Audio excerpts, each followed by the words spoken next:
فجر کا وقت. فجر کا وقت طلوع فجر سے طلوع آفتاب سے پہلے تک ہے. طلوع فجر سے یعنی فجر کے پھوٹنے سے سورج کے طلوع ہونے سے پہلے تک. سورۃ طٰہٰ میں اللہ تعالیٰ فرماتے ہیں اور سورج طلوع ہونے سے پہلے اور اس کے غروب ہونے سے پہلے اپنے رب کی حمد کے ساتھ تسبیح کرو. اور صبح کی نماز کا وقت طلوع فجر سے اس وقت تک ہے جب تک سورج طلوع نہیں ہوتا. یہ بات یاد رکھی. کیا ہے؟ صبح کی نماز کا وقت کب سے شروع ہوتا ہے؟ طلوع فجر سے. کب تک ہے؟ جب تک سورج نہ نکل آئے. لیکن اول وقت کون سا ہے؟ فجر کی دو قسمیں. جابر بن عبداللہ رضی اللہ عنہ سے مروی ہے، وہ کہتے ہیں کہ رسول اللہ صلی اللہ علیہ وسلم نے فرمایا فجر کی دو قسمیں ہیں. ایک فجر کاذب ہے جس میں روشنی بھیڑیے کی دم کی طرح اوپر کو اٹھتی ہے نہ کہ چوڑائی میں، اور دوسری فجر صادق ہے جس میں روشنی ارزن پھیلتی ہے نہ کہ طولن، اوپر نہیں جاتی بلکہ رائٹ لیفٹ جاتی. اب تو خیر ہم ٹائم دیکھ کے سب اندازہ کر لیتے ہیں، لیکن اگر کبھی کوئی ایسا سبب نہ ہو تو یہ یاد رکھیے کہ نماز فجر کا وقت اس وقت شروع ہوتا ہے جب روشنی رائٹ لیفٹ کو پھیلتی، ارزن پھیلتی، بڑے پیمانے پہ پھیلتی ہے. فجر کا وقت طلوع فجر ثانی سے شروع ہوتا ہے اور سورج کے طلوع ہوتے ہی ختم ہو جاتا ہے. اور فجر ثانی سے مراد وہ سفیدی ہے جو مشرق کی جانب آسمان کے کناروں پر چوڑے طریقے سے نظر آتی ہے اور یہ شمال سے جنوب کی طرف پھیل جاتی ہے، نارتھ سے ساؤتھ کی طرف جاتی. اور جہاں تک بات فجر اول کی ہے تو یہ سفیدی فجر ثانی سے تقریباً 1 گھنٹہ پہلے نمودار ہوتی ہے، اور ان دونوں میں فرق ہے. فجر اول اوپر کو لمبی ہوتی ہے، چوڑی نہیں ہوتی، یعنی وہ مشرق سے مغرب کی طرف پھیلتی ہے، اور فجر ثانی شمال سے جنوب کی طرف چوڑے طریقے سے پھیلتی ہے. فجر اول اندھیرے والی ہوتی ہے، یعنی یہ روشنی تھوڑی مدت کے لیے ہوتی پھر اندھیرا چھا جاتا ہے. فجر ثانی تاریک نہیں ہوتی بلکہ روشنی اور چمک میں بڑھتی جاتی ہے. فجر ثانی تاریک نہیں ہوتی، یہ بہت بڑا فرق ہے. فجر اول تھوڑی سی روشنی نظر آئی پھر اندھیرا ہو گیا، لیکن فجر ثانی جو رائٹ لیفٹ پھیلتی ہے وہ پھر کم نہیں ہوتی، زیادہ ہی روشنی ہوتی جاتی ہے حتیٰ کہ سورج نکل آتا ہے. فجر ثانی آسمان کے ساتھ متصل ہوتی ہے، اس کے اور آسمان کے کناروں کے درمیان اندھیرا نہیں ہوتا، اور فجر اول آسمان کے کناروں سے کٹی ہوئی ہوتی ہے اور اس کے اور آسمان کے کناروں کے درمیان اندھیرا ہوتا ہے. اول وقت. عبداللہ ابن عمرو ابن العاص سے روایت ہے، انہوں نے کہا کہ رسول اللہ صلی اللہ علیہ وسلم سے نمازوں کے اوقات کے بارے میں پوچھا گیا تو آپ نے فرمایا فجر کی نماز کا وقت اس وقت تک ہے جب تک سورج کا پہلا کنارہ نہ نکلے. اندھیرے میں نماز. ابو برزہ رضی اللہ عنہ سے روایت ہے کہ نبی صلی اللہ علیہ وسلم صبح کی نماز ایسے وقت میں پڑھتے کہ ہم میں سے کوئی آدمی اپنے پاس بیٹھے ہوئے کو پہچان لیتا تھا، اور آپ اس نماز میں 60 سے 100 آیات تلاوت فرماتے تھے. حضرت عائشہ کہتی ہیں انہوں نے فرمایا کہ مومن عورتیں رسول اللہ صلی اللہ علیہ وسلم کے ہمراہ فجر کی نماز میں چادریں اوڑھے ہوئے شریک ہوتی تھیں.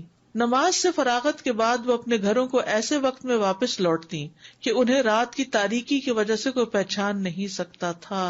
اس سے کیا پتہ چلتا ہے کہ نبی صلی اللہ علیہ وسلم فجر کی نماز اندھیرے میں ہی پڑھ لیتے تھے، حتیٰ کہ جب نماز ختم ہوتی تو اس وقت بھی اندھیرا ہوتا تھا، حالانکہ طویل کی رات کی ہوتی تھی. یعنی آپ یوں سمجھیے کہ اذان کے ساتھ ہی پھر نماز شروع کر دی جائے، تب یہ ہو سکتا ہے. ما یعرفن من الغلس، یعنی نبی صلی اللہ علیہ وسلم اول وقت میں نماز ادا کرتے اور عورتیں جب نماز کے بعد واپس جاتی تو اپنے کپڑوں میں لپٹی ہوتی تھی. ان کو کوئی اندھیرے کی وجہ سے نہیں پہچان سکتا تھا کیونکہ ابھی اندھیرا موجود ہوتا.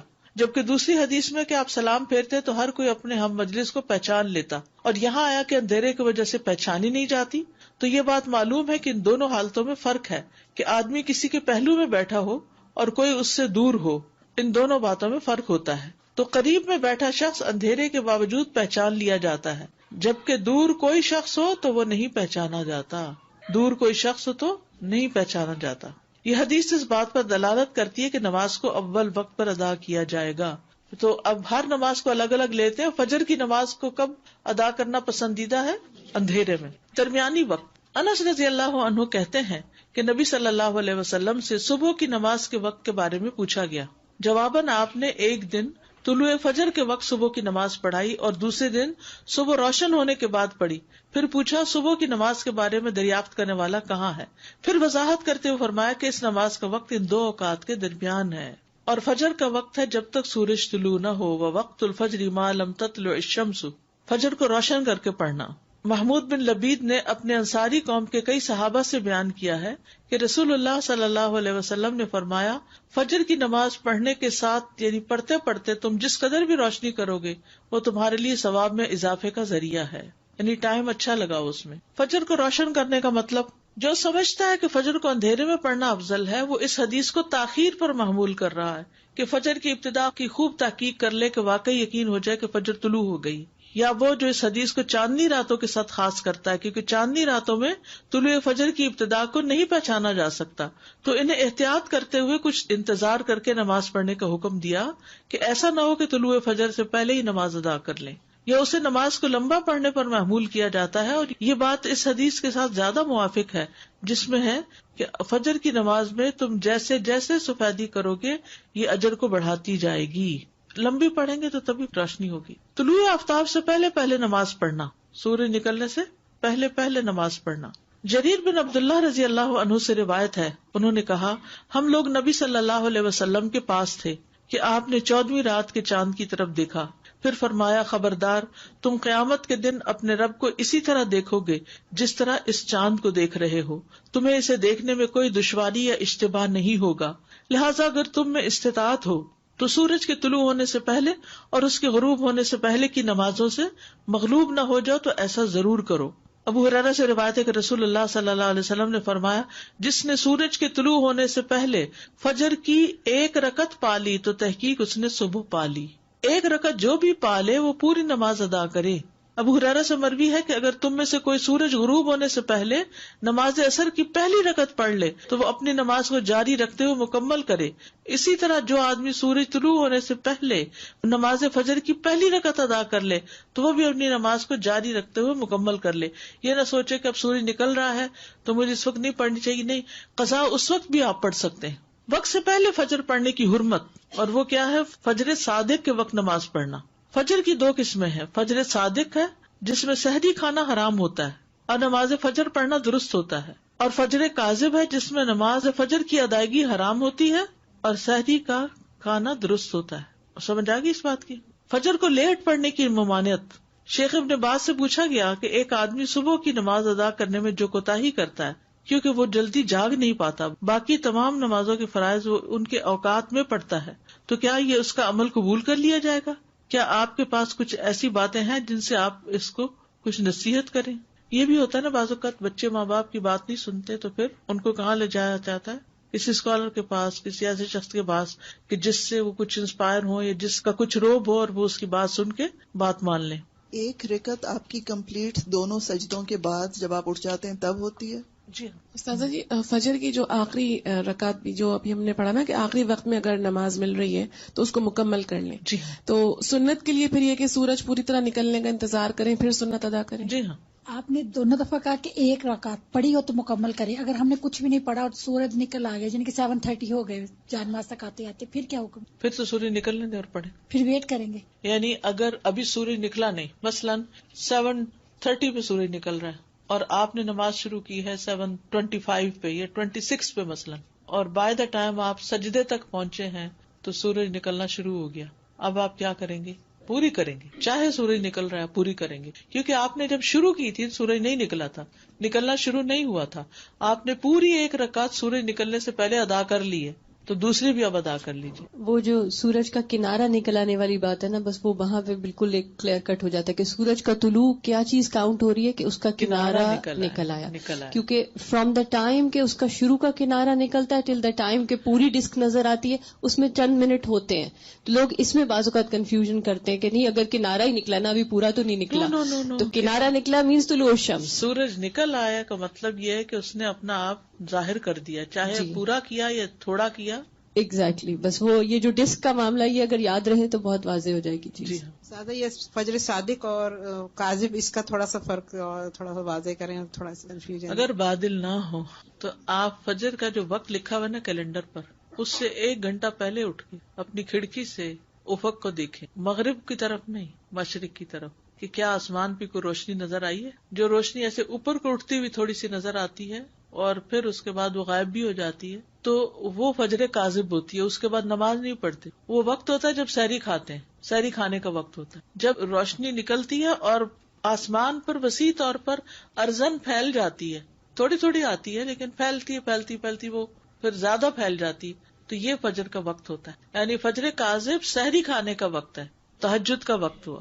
السلام علیکم ورحمۃ اللہ وبرکاتہ۔ میرا یہ سوال ہے کہ جب آخری 4 منٹ بھی رہ گئے اور 5 منٹ بھی رہ گئے، اس وقت ہم نے نماز شروع کی تو اس وقت تلاوت چھوٹی یا بڑی؟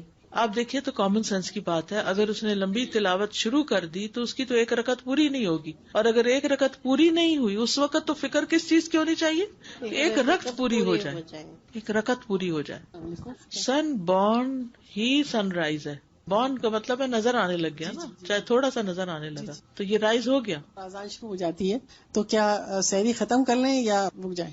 جیسے نفلی روزے رکھتے ہیں، کبھی کبھی ایسا ہوتا ہے ٹائم بہت کم ہوتا ہے تو آپ ٹائم دیکھ کر رکھے نا کتنا وقت، مطلب اذان کے وقت کھانا جائز نہیں؟ اذانوں کو چھوڑیں، شاید ہی کوئی مسجد ہو جو بالکل ایگزیکٹ ٹائم پر اذان دیتی ہو، کوئی نہ کوئی آگے پیچھے، پہلے تو نہیں لیکن بعد میں تھوڑا بہت ہو جاتا ہے، تو جو وقت ہے نا یعنی فجر طلوع ہونے کا اس پر آپ بند کر دیں، اذان ختم ہونے کا انتظار نہ کریں، اس سے پہلے ختم کر دیں، کیونکہ کچھ مؤذن تو اتنی لمبی اذان دیتے ہیں کہ ہو سکتا ہے 10 منٹ لگ جائے ان کی اذان کو۔ تو بات یہ ہے کہ کسی بھی مسلمان کے لیے جائز نہیں کہ وہ فجر کی نماز میں سستی کرے، فجر ہو یا فجر کے علاوہ کوئی اور نماز ہو، تمام نمازوں کی حفاظت، ان کے اوقات کی حفاظت، جماعت سے پڑھنے کی حفاظت ہونی چاہیے۔ ظہر کا وقت نصف النہار کے بعد سے عصر سے پہلے تک ہے۔ نہار کا مطلب ہوتا ہے دن اور نصف کا مطلب آدھا دن۔ جیسے سورج 7 بجے نکلا اور 5 بجے غروب ہوا تو نصف کہاں ہو گیا؟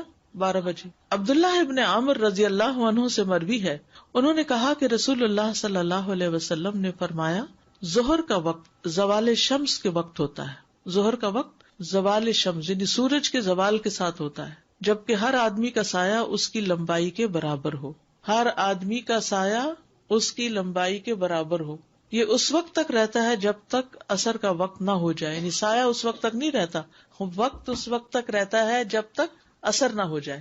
اول وقت، انس بن مالک رضی اللہ عنہ سے روایت ہے کہ ایک دفعہ رسول اللہ صلی اللہ علیہ وسلم سورج ڈھلنے پر تشریف لائے اور ظہر کی نماز پڑھائی۔ آخری وقت، پھر جب تم ظہر پڑھو تو عصر ہونے تک اس کا وقت ہے۔ ظہر جلدی پڑھنا۔ ظہر کی نماز کے حوالے سے اصل اور مستحب بات یہ ہے جس پر سب کا اتفاق ہے کہ اس کو جلدی پڑھا جائے، وقت داخل ہوتے ہی پڑھ لیا جائے اور اسے اس کے اول وقت میں ادا کیا جائے۔ جابر بن سمرہ رضی اللہ عنہ سے روایت ہے کہ انہوں نے نبی صلی اللہ علیہ وسلم سے روایت کیا کہ نبی صلی اللہ علیہ وسلم ظہر کی نماز اس وقت پڑھتے تھے جب سورج ڈھل جاتا تھا۔ گرمی کی شدت میں بھی ظہر جلدی پڑھنا۔ محمد ابن عمر جو کہ حسن بن علی بن ابی طالب کے بیٹے ہیں کہتے ہیں کہ ہم نے جابر رضی اللہ عنہ سے نبی صلی اللہ علیہ وسلم کی نمازوں کے اوقات پوچھے تو انہوں نے کہا آپ ظہر کی نماز سخت گرمی کے وقت میں پڑھا کرتے تھے، یعنی زوال کے بعد اول وقت میں پڑھتے تھے۔ انس بن مالک سے روایت ہے، انہوں نے فرمایا جب ہم رسول اللہ صلی اللہ علیہ وسلم کے پیچھے نماز ظہر ادا کرتے تو گرمی سے بچاؤ کے لیے اپنے کپڑوں پہ سجدہ کرتے، یعنی سخت گرمی ہوتی پھر بھی پڑھتے۔ یہ اس بات پر دلالت کرتی ہے کہ آپ صلی اللہ علیہ وسلم سخت گرمی میں بھی ظہر کی نماز کو جلدی پڑھ لیتے تھے۔ گرمی کی شدت میں ظہر تاخیر سے پڑھنے کا جواز ضرور ہے۔ ابو مسعود انصاری سے روایت ہے، وہ کہتے ہیں کہ میں نے رسول اللہ صلی اللہ علیہ وسلم کو دیکھا کہ آپ نماز ظہر پڑھتے تھے جبکہ سورج ڈھل جاتا تھا، اور سخت گرمی کے وقت کبھی مؤخر بھی کر لیتے تھے۔ کبھی کبھی ٹیمپریچر بہت ہائی ہو جاتا ہے نا، تو اس صورت میں تھوڑا تاخیر بھی کر لیتے۔ ابو ہریرہ اور عبداللہ ابن عمر رضی اللہ عنہما سے روایت ہے، وہ رسول اللہ صلی اللہ علیہ وسلم سے بیان کرتے ہیں کہ آپ نے فرمایا جب گرمی زیادہ ہو تو نماز ظہر ٹھنڈے وقت پڑھا کرو، کیونکہ گرمی کی شدت جہنم کی بھاپ سے ہوتی ہے۔ اصل میں کیوں کہا؟ کیونکہ انسان کو جب گرمی کی شدت ستاتی ہے نا تو وہ فوکس نہیں رکھ پاتا نماز پہ، اس کا سارا دھیان کس پہ ہوتا ہے؟ ہائے گرمی ہائے گرمی۔ تو اس لیے کہا کہ ذرا اس وقت کو جس میں شدت ہو وہ اس کو ٹل جانے دو۔ ابن عثیمین کہتے ہیں جب موسم سخت گرم نہ ہو تو افضل یہ ہے کہ جیسے ہی ظہر کا وقت داخل ہو تو انسان ظہر کی نماز ادا کر لے، چاہے سفر میں قصر نماز ہی ادا کرنی ہو پھر بھی، کیونکہ سخت گرمی کے موسم کے علاوہ ظہر کی نماز کو جلدی پڑھ لینا ہی افضل ہے۔ علامہ ابن جبرین کہتے ہیں الحمدللہ آج کل کے زمانے میں اس طرح کی گرمی نہیں پائی جاتی۔ اس کی وجہ یہ ہے کہ ایئر کنڈیشنرز اور بجلی والے پنکھے موجود ہیں جو گرمی کی شدت کو کم کر دیتے ہیں، تو لوگ اس بے قرار کرنے والی گرمی کو محسوس نہیں کرتے، جس کی وجہ سے پسینے پھوٹ نکلتے ہیں اور کپڑے تک گیلے ہو جاتے ہیں۔ اس حالت میں نمازی کو اپنی نماز میں اطمینان حاصل نہیں ہوتا. اسی وجہ سے علماء آج کے دور میں سخت گرمیوں میں نماز کو ٹھنڈا کرنے کا کوئی سبب نہیں پاتے. ہاں، اگر ایسے ممالک یا گاؤں دیہات میں ہوں جہاں ایئر کنڈیشنرز اور اس طرح کی سہولیات میسر نہ ہوں تو ان کے لیے ظہر کو ٹھنڈا کر کے پڑھنا مستحب ہوگا. یہ اس لیے ہے کہ شریعت کے حکم کا دار و مدار اس کی علت پر ہے. جب علت موجود ہوگی تو حکم پایا جائے گا. جہاں تک سال کے باقی ایام کا تعلق ہے جن میں گرمی نہیں ہوتی تو ان ایام میں جو ہی سورج ڈھل جائے گا نماز کا وقت ہوگا.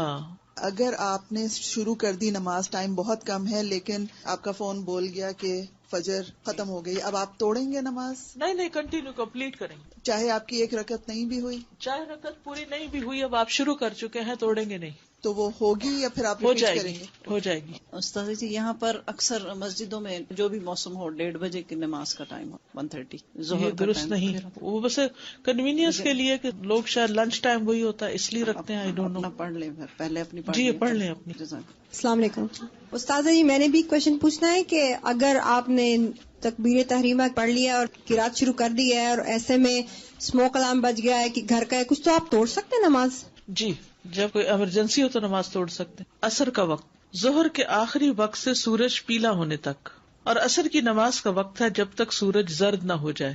ابو ہریرہ رضی اللہ عنہ سے روایت ہے، انہوں نے کہا کہ اللہ کے رسول صلی اللہ علیہ وسلم نے فرمایا، یہ جبریل علیہ السلام ہیں جو تمہیں تمہارا دین سکھانے آئے ہیں. پھر عصر کی نماز تب پڑھائی جب انہوں نے ہر چیز کا سایہ اس کے برابر یعنی زوال کے سائے کے علاوہ دیکھ لیا. ٹھیک ہے. پھر اگلے دن جبریل علیہ السلام دوبارہ آپ کے پاس آئے، پھر عصر کی نماز پڑھائی جب ہر چیز کا سایہ دگنا ہو گیا. پھر فرمایا، ہر نماز کا وقت تمہاری کل اور تمہاری آج کی نماز کا درمیانی وقت ہے. دھوپ کے اعتبار سے عصر کا وقت. حضرت عائشہ کہتی ہیں، انہوں نے فرمایا، دھوپ ابھی میرے حجرے سے نکلی نہ ہوتی تھی کہ رسول اللہ صلی اللہ علیہ وسلم نماز عصر پڑھ لیتے تھے. یعنی ایسا ہوتا ہے نا کہ جب سورج غروب ہو رہا ہوتا ہے تو ونڈوز میں دھوپ اندر آ رہی ہوتی، تو کہتے کہ ابھی دھوپ آ ہی رہی ہوتی تھی کہ آپ واپس بھی آ جاتے تھے. اول وقت کیا ہے؟ انس بن مالک رضی اللہ عنہ سے روایت ہے کہ رسول اللہ صلی اللہ علیہ وسلم عصر کی نماز ایسے وقت میں پڑھتے تھے جب سورج بلند اور روشنی میں کمی کے بغیر ہوتا تھا اور زندہ ہوتا تھا، یعنی ابھی چمک اس کی یا گرمی دھوپ باقی ہوتی تھی. اوالی کی طرف جانے والا عصر پڑھ کر چلتا اور اوالی جو ہے مدینہ کے بالائی حصے کی بستیوں میں پہنچتا تو سورج ابھی بلند ہوتا. یہ بستیاں مدینہ سے 2 یا 8 میل کی مسافت پر تھی، یعنی مسجد نبی سے نماز پڑھ کر اپنی اس بستی تک پہنچ جاتے جب بھی ابھی سورج جو ہے وہ بلند ہی ہوتا تھا، غروب کے قریب نہیں ہوتا تھا.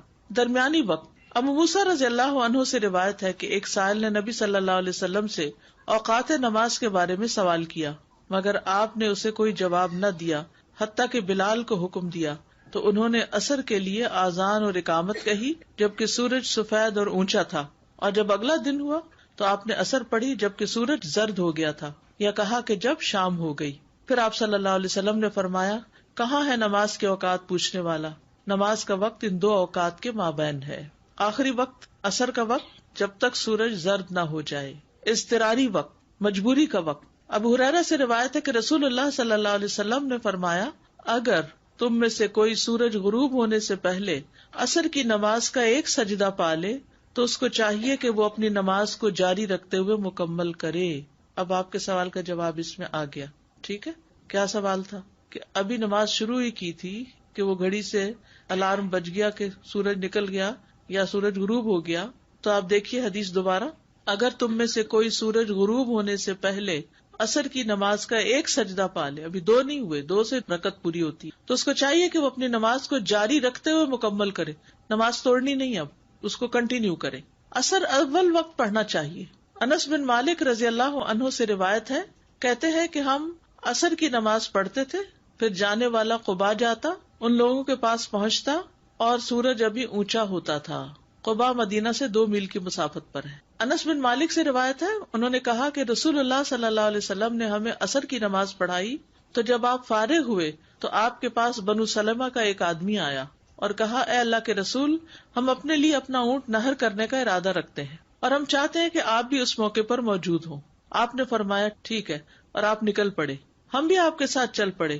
ہم نے دیکھا اونٹ ابھی ذبح نہیں کیا گیا تھا، اسے ذبح کیا گیا، پھر اس کا گوشت کاٹا گیا، پھر اس میں سے کچھ پکایا گیا، پھر ہم نے سورج غروب ہونے سے پہلے اسے کھا لیا. اثر کی نماز جلدی پڑھی تو یہ کام بھی جلدی ہو گیا نا. ہم کیا کرتے ہیں, پہلے سارا کچھ کر لیں, کھانا بنا لیں, یہ کر لیں, وہ کر لیں, ہر چیز صاف ستھری کر, پھر نماز پڑھیں گے, اور اتنے میں دھوپ پیلی پڑ جاتی. پہلے نماز پڑھ لیں اور اس کے بعد تسلی سے کام کریں, آپ دیکھیں گے آپ کے کام میں بھی برکت ہوگی. رافع بن خدیج سے روایت ہے, وہ کہہ رہے تھے ہم رسول اللہ صلی اللہ علیہ وسلم کے ساتھ نماز اثر پڑھتے, پھر اونٹ ذبح کیا جاتا, اس کے 10 حصے کیے جاتے, پھر ہم اسے پکاتے, اور سورج کی غروب ہونے سے پہلے ہم اچھی طرح پکا ہوا گوشت کھا لیتے. اچھی طرح پکا ہوا گوشت, لحمن نضیجن, نضج ہوتا ہے جو گل جائے, کلما نضجت جلودہم آتا ہے نا. صحابہ کا اثر کی نماز اول وقت پر پڑھنا. ابو امامہ بن سہل رضی اللہ عنہ بیان کرتے ہیں کہ ہم نے عمر بن عبدالعزیز کے ساتھ ظہر کی نماز پڑھی, پھر ہم باہر نکلے اور انس بن مالک رضی اللہ عنہ کی خدمت میں حاضر ہوئے, تو ہم نے انہیں اثر کی نماز پڑھتے ہوئے پایا. میں نے پوچھا, چچا جان یہ کون سی نماز ہے جو آپ نے پڑھی؟ انہوں نے جواب دیا, اثر کی ہے, اور یہی رسول اللہ صلی اللہ علیہ وسلم کی نماز ہے جو ہم آپ کے ساتھ پڑھا کرتے تھے. اثر جلدی پڑھنے کا حکم. ابو ملیح سے روایت ہے, کہتے ہیں کہ ہم ابر آلود دن میں بریدہ رضی اللہ عنہ کے ہمراہ ایک جنگ میں شریک تھے, تو انہوں نے فرمایا نماز اثر جلدی پڑھ لو, کیونکہ نبی صلی اللہ علیہ وسلم کا ارشاد ہے جس نے اثر کی نماز چھوڑ دی پس اس کے عمل ضائع ہو گئے. ایسا نہ ہو کہ لیٹ ہو اور اس کی وجہ سے نماز بھی ضائع اور عمل بھی ضائع. اثر کو لیٹ نہ کرنا.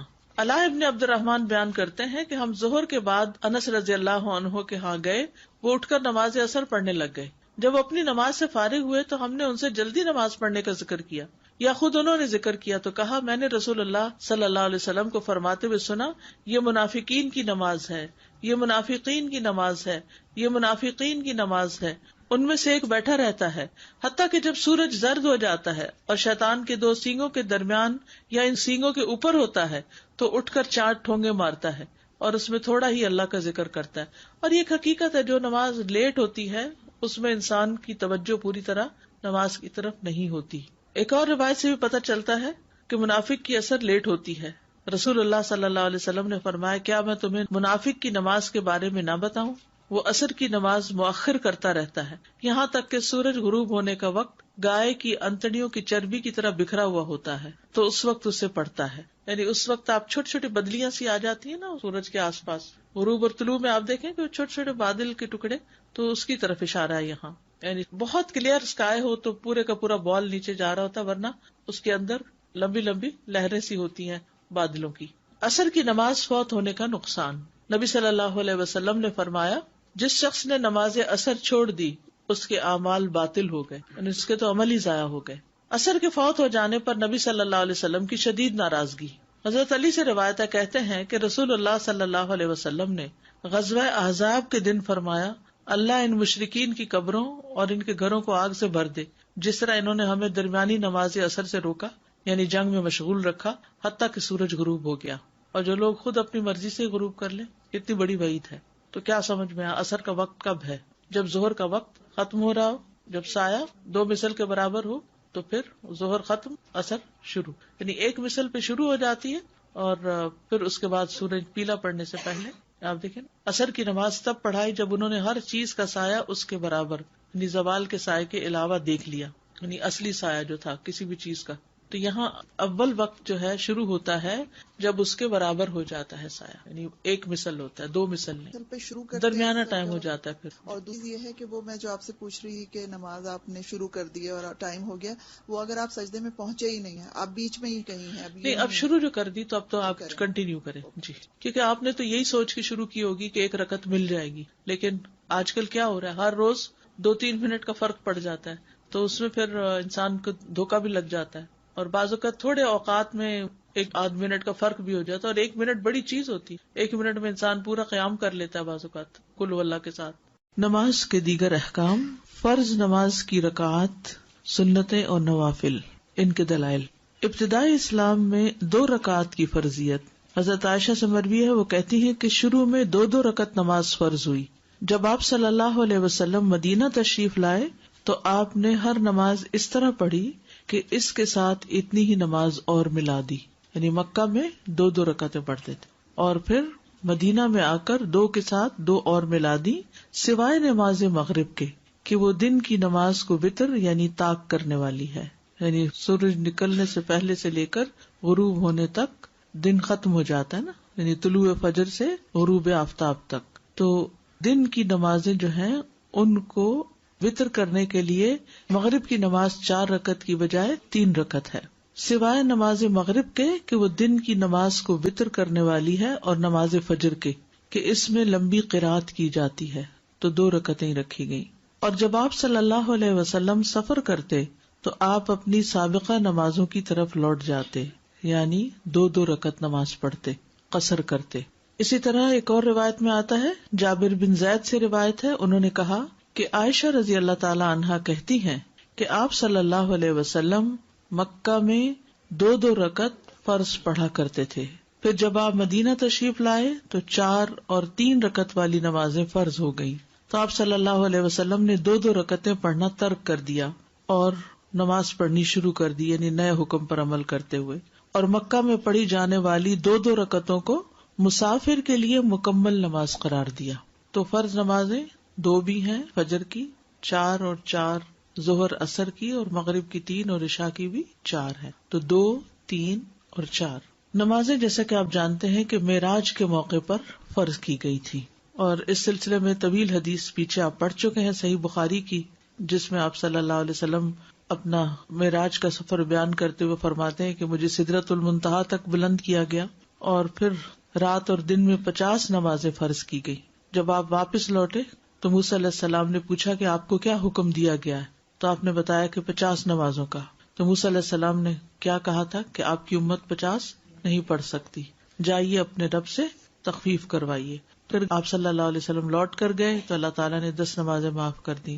پھر واپس آئے تو موسیٰ علیہ السلام نے پھر یہی کہا. آپ پھر لوٹ کر گئے تو 10 اور معاف ہو گئی. پھر اسی طرح دوسری دفعہ، تیسری دفعہ، اور پھر اسی طرح جب آخری دفعہ نبی صلی اللہ علیہ وسلم 5 نمازوں کے ساتھ آئے تو موسیٰ علیہ السلام نے کہا میں بنی اسرائیل کا تجربہ کر چکا ہوں، آپ کی امت 5 بھی نہیں پڑے گی. تو آپ نے کہا کہ اب مجھے اپنے رب کے پاس جاتے ہوئے شرم آتی ہے. آپ نے فرمایا میں اپنے رب سے کئی دفعہ درخواست کر چکا ہوں، اب مجھے حیا آتی ہے، لہٰذا میں راضی ہوں اور اس کے حکم کو تسلیم کرتا ہوں. آپ نے فرمایا میں آگے بڑھا تو ایک منادی یعنی اللہ تعالیٰ نے آواز دی کہ میں نے اپنا حکم جاری کر دیا اور اپنے بندوں پر تخفیف بھی کر دی. اور ایک اور روایت سے پتہ چلتا ہے کہ اجر 50 نمازوں کا ہی ہے، جبکہ پڑھی 5 جائیں گی. ابن عباس کہتے ہیں کہ اللہ عز و جل نے معراج کے موقع پر اپنے نبی پر 50 نمازیں فرض کی تھی، پھر انہوں نے اپنے رب سے دعا کی تو اس نے انہیں 5 کر دیا. تو فرض نمازیں کتنی ہوئی؟ 5 نمازیں فرض ہیں. ابن محیریز سے مروی ہے کہ بنو کنانہ کے مخدجی نامی ایک شخص نے شام میں ابو محمد نامی ایک شخص کو کہتے ہوئے سنا کہ وتر واجب ہے. تو مخدجی نے کہا کہ میں عبادہ بن صامت کے پاس گیا اور انہیں ابو محمد کی بات بتائی تو عبادہ نے کہا کہ ابو محمد نے غلط کہا، میں نے رسول اللہ صلی اللہ علیہ وسلم کو سنا ہے آپ فرماتے تھے 5 نمازیں ہیں جو اللہ نے بندوں پر فرض کی ہیں، اور وتر کی نماز جو ہے وہ فرض نہیں ہے، ٹھیک ہے، وہ سنت مؤکدہ ہے اور وہ عشاء کی نماز کا حصہ بھی نہیں ہے. آگے آج ہم انشاءاللہ تفصیل پڑھیں گے تو وہاں آپ سارے دلائل مزید دیکھیں گے.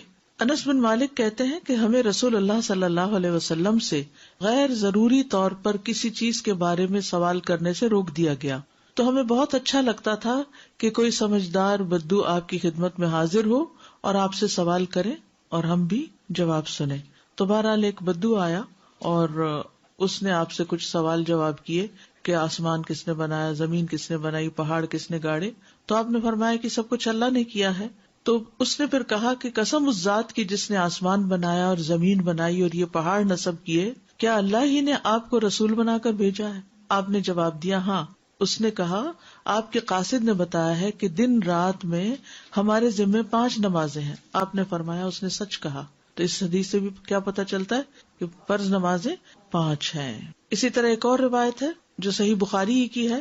ابن عباس سے روایت ہے کہ نبی صلی اللہ علیہ وسلم نے معاذ بن جبل کو یمن روانہ کیا تو فرمایا کہ پہلے اہل یمن کو اس بات کی دعوت دینا کہ اللہ کے سوا کوئی معبود نہیں، یعنی توحید کی دعوت، اور میں اللہ کا رسول ہوں.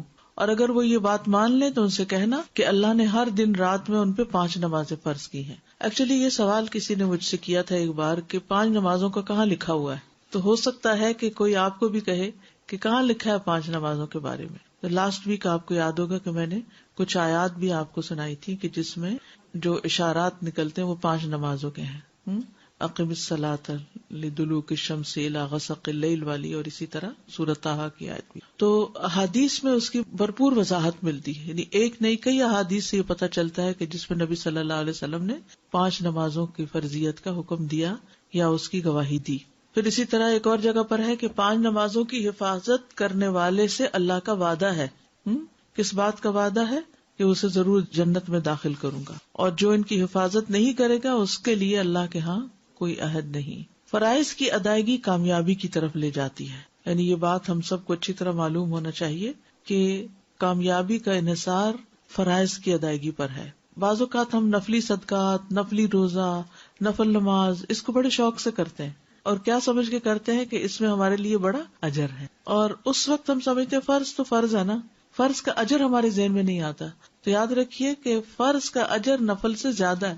اس کا یہ مطلب نہیں کہ صرف فرض پڑھنے چاہیے، فرض کے علاوہ نوافل بھی پڑھنے چاہیے، لیکن نوافل پڑھنے کا شوق ہونا اور فرض پڑھنے کو بوجھ سمجھنا یہ نہیں ہونا چاہیے. جو فرائض کی ادائیگی کرے اس کے لیے جنت کا وعدہ ہے. جابر رضی اللہ عنہ سے روایت ہے، وہ کہتے ہیں کہ نعمان بن قوقل نبی صلی اللہ علیہ وسلم کی خدمت میں حاضر ہوئے، پھر کہا، اے اللہ کے رسول، مجھے بتائیے جب میں فرض نماز پڑھتا رہوں اور حرام کو حرام سمجھوں اور حلال کو حلال سمجھوں تو کیا میں جنت میں داخل ہو جاؤں گا؟ تو نبی صلی اللہ علیہ وسلم نے فرمایا کہ ہاں ہو جاؤ گے، اور ایسے شخص کے لیے جنت کے ہر دروازے سے داخلہ ہے. عبداللہ ابن عمر سے مروی ہے، انہوں نے کہا کہ رسول اللہ صلی اللہ علیہ وسلم ممبر پر چڑھے اور فرمایا، نہیں میں قسم کھاتا ہوں، نہیں میں قسم کھاتا ہوں، نہیں میں قسم کھاتا ہوں. پھر آپ نیچے اتر گئے اور فرمایا، خوش ہو جاؤ، خوش ہو جاؤ. یعنی ممبر پہ چڑھتے ہوئے کیا فرمایا؟ میں قسم کھاتا ہوں. اور پھر اتر کے کیا فرمایا؟ خوش ہو جاؤ. بے شک جس نے 5 نمازیں پڑھی اور کبیرہ گناہوں سے بچتا رہا وہ جنت کے جس دروازے سے چاہے گا داخل ہو جائے گا. یعنی اتنا زیادہ اس کا اجر و ثواب اور اس کا اتنا بڑا انعام ہے. اور کبیرہ گناہ کیا ہے؟ والدین کی نافرمانی، اللہ کے ساتھ شرک کرنا، کسی جان کا قتل کرنا، پاک دامن عورتوں پر تہمت لگانا یعنی زنا کی تہمت لگانا، یتیم کا مال کھانا، جنگ سے بھاگنا اور سود کھانا، یہ کبیرہ گناہ ہے. تو جو شخص ان کبیرہ گناہوں سے بچے گا اور اپنی 5 نمازیں ادا کرے گا اس کے لیے جنت ہے. اب یہ ہے کہ اصل تو 5 فرائض ہی ہیں، لیکن اس کے ساتھ ساتھ ہم سنت اور نفل کیوں پڑھتے ہیں؟ تو نوافل کی ادائیگی جو ہے یہ فرض کی کمی کو پورا کرتی ہے، یہ یاد رکھیے. یعنی جو نماز کے بعد سنت نمازیں ہیں یا نفل نمازیں ہیں یہ دراصل ہمارے فرائض کی کمی کو پورا کرتی ہیں. کیونکہ ہم انسان ہیں، پڑھتے ہوئے کوئی غلطی ہو سکتی ہے، کوئی بھول ہو سکتی ہے، کسی اصول کی خلاف ورزی ہو سکتی ہے. تو اس صورت میں اب جو فرض ہے وہ تو فرض ہے، جو ڈیوٹی ہے اسے تو پورا کرنا ہے. اگر اس کو اصل طریقے پر پورا نہیں کیا گیا تو پھر ایکسٹرا والنٹریلی پریئرز کے ساتھ اس کمی کو ہمیں پورا کرنا ہوگا، کیونکہ نمازوں کا حساب ہوگا.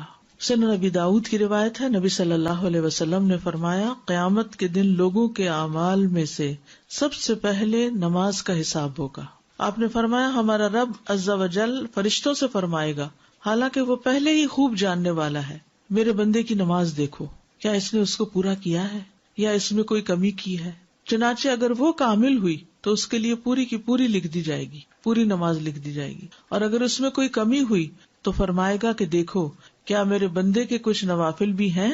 اگر اس کے نفل ہوئے تو فرمائے گا میرے بندے کے فرضوں کو اس کے نفلوں سے پورا کر دو.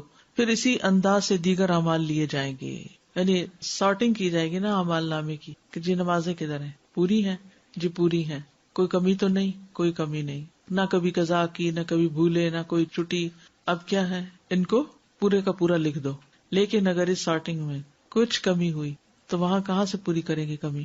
اس کے لیے پھر نوافل کام آئیں گے. تو اس لیے نوافل بھی شوق سے پڑھنے چاہیے تاکہ اصل پوری ہو جائے. سنت جو ہے وہ فرض میں شامل ہوں گی یا نوافل میں شامل ہوں گی؟ نوافل میں شامل ہوں گی. فرائض کے علاوہ 12 سنتیں پڑھنے کا اجر، فرائض کے علاوہ دن میں 12 سنتیں پڑھنے کا اجر. نبی صلی اللہ علیہ وسلم نے فرمایا، جو شخص ہمیشہ 12 رکعت پڑھے تو اللہ عز و جل اس شخص کے لیے جنت میں گھر بنائے گا. وہ کون سی ہیں 12 رکعتیں؟ پھر آپ نے خود ہی بتا دی. ظہر سے قبل 4، ظہر کے بعد 2، یہ سنت موقدہ کی بات ہو رہی ہے. مغرب کے بعد 2، عشاء کے بعد 2، فجر سے پہلے 2 رکعات، یہ 12 ہو گئی فرضوں کے علاوہ.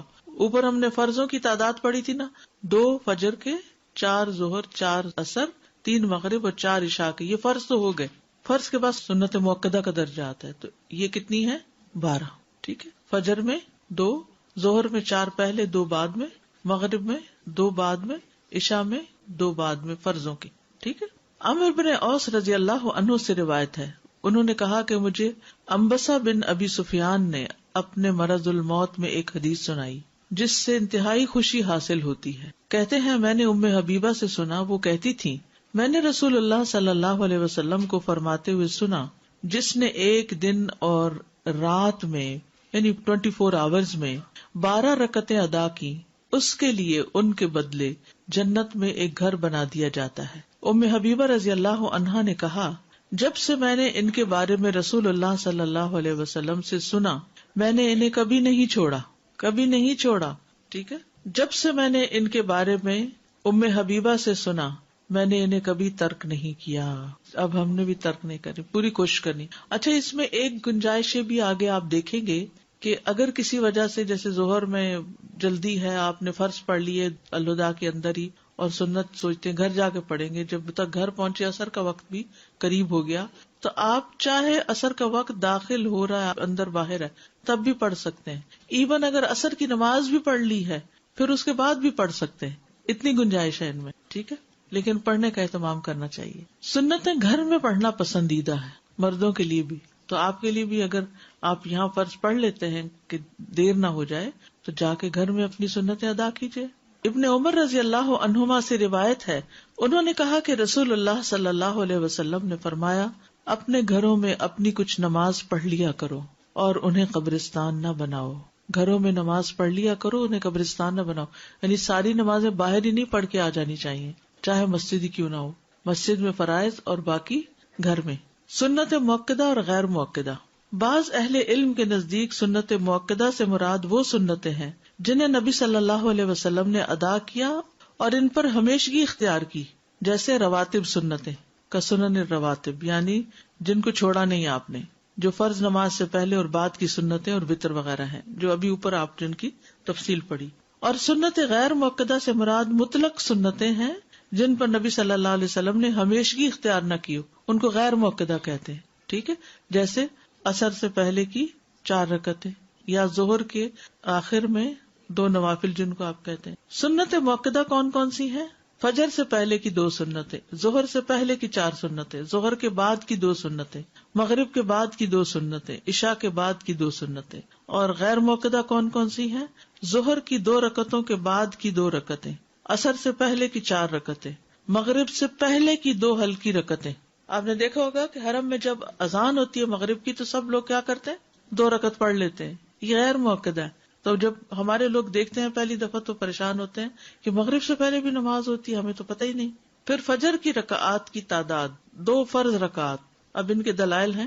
قیس ابن عمر رضی اللہ عنہ بیان کرتے ہیں کہ رسول اللہ صلی اللہ علیہ وسلم نے ایک شخص کو دیکھا جو فجر کی نماز کے بعد 2 رکعتیں پڑھ رہا تھا.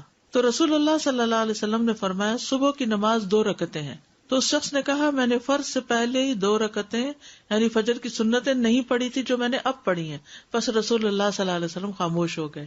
ٹھیک ہے. تو فجر کے بعد رکعتیں نہیں ہیں الا یہ کہ آپ کی سنت رہ جائے. جیسے لاسٹ ٹائم بھی ذکر ہوا تھا نا نماز قضا کرنے کا، کہ اگر آپ اٹھے ہیں اور صرف 10 منٹ باقی ہیں تو آپ جلدی سے وضو کر کے فرائض ادا کر لیتے ہیں، پھر سورج نکلنے کا انتظار کرتے ہیں. جب وہ بلند ہو جاتا ہے تو 2 سنتیں جو آپ کی چھوٹ گئی تھی فجر کی وہ آپ اس وقت ادا کر لیتے ہیں. ٹھیک ہے. فرض سے پہلے 2 سنتیں. حضرت حفصہ کہتی ہیں کہ جب مؤذن آذان دیتا ہے اور فجر طلوع ہو جاتی، جب مؤذن آذان دیتا اور فجر طلوع ہو جاتی تو آپ صلی اللہ علیہ وسلم 2 رکعتیں پڑھتے تھے. یہ کون سی سنتیں ہیں؟ موقدہ کون سی؟ فجر کی. فجر سے پہلے کی 2 سنتیں. نبی صلی اللہ علیہ وسلم کا کسی بھی حالت میں یہ سنتیں نہ چھوڑنا، یہ جو فجر کی 2 سنتیں ہیں. قابوس اپنے والد سے روایت کرتے ہیں، انہوں نے کہا کہ میرے والد نے ایک عورت کو عائشہ رضی اللہ عنہا کی طرف بھیجا تاکہ وہ ان سے سوال کرے کہ کون سی نماز رسول اللہ صلی اللہ علیہ وسلم کو زیادہ محبوب تھی کہ جس پر آپ ہمیشگی کرتے تھے. انہوں نے کہا وہ نماز جو آپ کسی صورت نہ چھوڑتے، خاص صحت مند ہوتے یا مریض ہوتے یا سفر میں ہوتے یا مقیم ہوتے، وہ فجر سے پہلے کی 2 رکعتیں ہیں. کب کب نہیں چھوڑتے تھے؟ نہ صحت کی حالت میں، نہ بیماری کی حالت میں، نہ سفر کی حالت میں، نہ قیام کی حالت میں. کبھی بھی نہیں یہ 2 رکعتیں چھوڑی. ان کی اتنی زیادہ امپورٹنس ہے. بہت اجر و ثواب بھی ہے، کیونکہ اگلی حدیث سے آپ دیکھ کے پتا چلے گا کہ یہ دنیا و ما فیہا سے بہتر ہے. حضرت عائشہ رضی اللہ عنہا نبی صلی اللہ علیہ وسلم سے روایت کرتی ہیں کہ آپ نے فرمایا فجر سے پہلے کی 2 رکعتیں دنیا اور جو کچھ اس میں اس سے بہتر ہے. یہ بتائیے دنیا میں کیا کیا. ایک دن کسی نے مجھے ایک میسج بھیجا جس میں انہوں نے دنیا کا جو سب سے امیر ترین انسان ہے اس کو کھڑا دکھایا، اس کا شاید کوئی پراپرٹی جگہ تھی اس کے پاس، پھر نمبر 2، پھر نمبر 3، پھر 4 اور 5ویں نمبر پہ ایک بندے کو سجدہ کرتے ہوئے دکھایا، اور نیچے حدیث لکھی تھی کہ طلوع فجر کے وقت 2 رکعت نماز پڑھنا کیا ہے، دنیا اور جو کچھ اس میں ہے. سب بلینئر سے بڑھ کر آپ بلینئر ہر روز ہو جاتے ہیں اگر آپ یہ 2 رکعتیں پڑھ لیتے ہیں. اتنا بڑا اجر و ثواب کماتے ہیں. لیکن کبھی ہم اٹھے دیر سے ہیں اور کبھی کچھ نہیں. ان کی حفاظت کرنی چاہیے اور ان کی ادا کرنے کا شوق ہونا چاہیے. ان کی اہمیت کی وجہ سے آپ دیکھیے کہ صحیح مسلم کی روایت میں آتا ہے نبی صلی اللہ علیہ وسلم نے طلوع فجر کے وقت 2 رکعتیں نماز پڑھنے کے بارے میں فرمایا کہ ان کو پڑھنا میرے نزدیک ساری دنیا سے زیادہ محبوب ہے. ساری دنیا سے زیادہ محبوب ہے ان کو پڑھنا. اب دنیا کی اپنی محبوب چیزیں، جو بھی پیاری پیاری چیزیں ہیں آپ کو، ان سب کی لسٹ بنا لیجئے اور اس کے ایکول ان 2 رکعتوں کو رکھ لیجئے. دیکھیے والذین آمنوا اشد حبا للہ، انسان کو انسانوں سے بھی محبت ہوتی ہے، ان کی ملاقات کا بھی شوق ہوتا ہے، ان کے پاس بیٹھ کے بھی مزہ آتا ہے، سب باتیں اپنی جگہ ہیں. لیکن جب اللہ تعالیٰ بلا لیتے ہیں تو جو واقعی محبت کرتا ہوگا اللہ سے، اس کا دل بے چین ہو جائے گا. نماز کا وقت شروع ہوتے ہی دل بے چین ہو جائے گا، پھر اس کا دل نہیں لگے گا کسی اور سے باتیں کرنے میں، پھر وہ کہے گا کہ میں جلدی جاؤں اور اپنے رب سے ملاقات کروں. اس معیار پہ ہم نے اپنے دلوں کو لانا ہے. یہ نہیں کہ جو دنیا کے کام ہے ان میں اتنی دلچسپی، اتنی گہرائی، اچھا یہ کر لوں، یہ کر لوں، یہ کر لوں، نہیں. پھر فجر کی یہ سنت